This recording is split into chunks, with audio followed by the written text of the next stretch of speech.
I'm talking today to couples counsellor Keren Hadad-Taub. Hi Keren, how are you? Hi, I'm fine, thank you.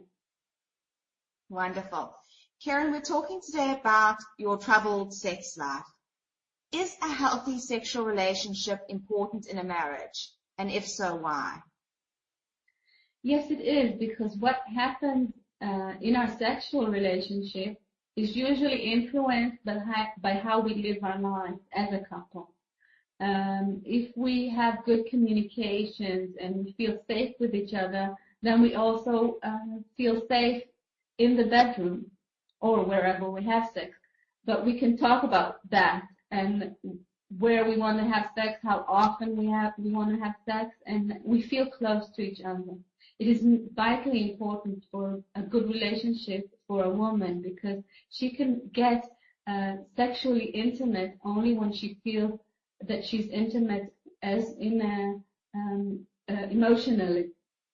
So if we've recently had a fight, it's not a good idea for you to try to get close to me until we really feel that we've straightened everything out. Even if we don't agree, but we feel that we've built and gotten a little closer. Because for a woman, she feels really estranged from her partner once they've had a fight, or she feels that she's been hurt. And the interesting thing is that for men, it's exactly the opposite, that they want to feel sexually intimate in order to feel emotionally intimate. So that's a little dissonance that we have to find a way to mediate it and to understand each other, that we come from, that when he wants sex, it doesn't mean he wants sex, it means he wants to feel close to you. But you think that the way we've been brought up, we usually believe that he wants sex because he wants sex. But once we think about it a little differently, that even softens us more, and we're more inclined to find that bid for closeness and to understand it. And so I think it is vitally important that, because if we're angry and we can't communicate, then we can't have the sex that we want, and if we can't have the sex that we want, then we're even angrier and less communicative in other areas of our lives. If sex is declining in the marriage, what advice can you give couples for rekindling intimacy?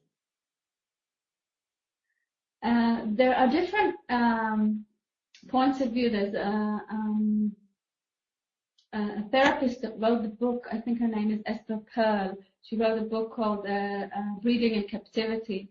And there she writes that we've become each other's best friends, and that is really putting a dent on our sexual relationship, and we need to find places of danger and excitement. So that's one way of going. Another way of looking at it is when we become closer friends and we listen to each other's hopes and dreams even more, then we feel a lot closer, and then our intimacy grows.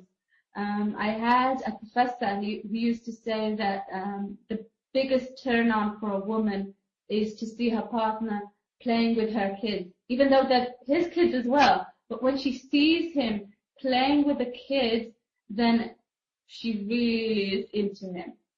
Another professor used to say that you should plan, as a man, you should plan 48 hours in advance and start by doing the dishes. But usually if you only do the dishes when you want to get sex, then she's on to you. So you should also do the dishes other times. But these are some points of being close friends. And then if you're into a little excitement, a little mystery, when you are close friends, then that's something you could try. What happens when the two partners have different sexual styles? One person wants it once a month, the other person wants it once a week. How can you come together on the same page? Well, that really goes into communication skills and how much we respect each other's needs and wants. And you should talk about it and see how we can work it out, because that issue isn't any different to the issue of when we have dinner, or what we have for dinner, or how we talk to the kids and which schools we send them to. Those are the same issues.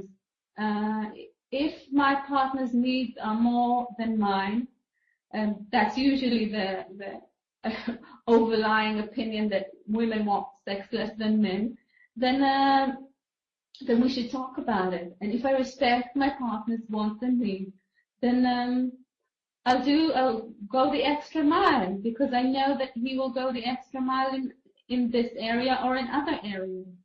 It's the same. We kind of give it this aura of sex and different wants and needs. On the sex, yes. However, having said that, sometimes the wants and needs are very, very different, and I think that is the time to go to a sexual therapist and talk about everything, and use professional opinion and see how you can work it out, and see how you can get your wants and needs met this way or the other, and not go around feeling frustrated and that your sex life sucks. Some couples have a sexless marriage.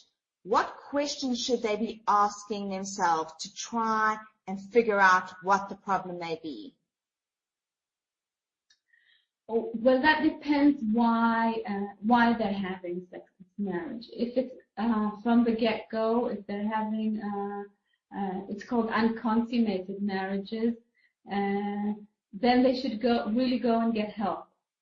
If they feel that it kind of died along the way, it used to be okay or even great, but it's not our cup of tea anymore, then it's one thing. But if it bothers us that we can't connect on a sexual level, then we should start by talking about it.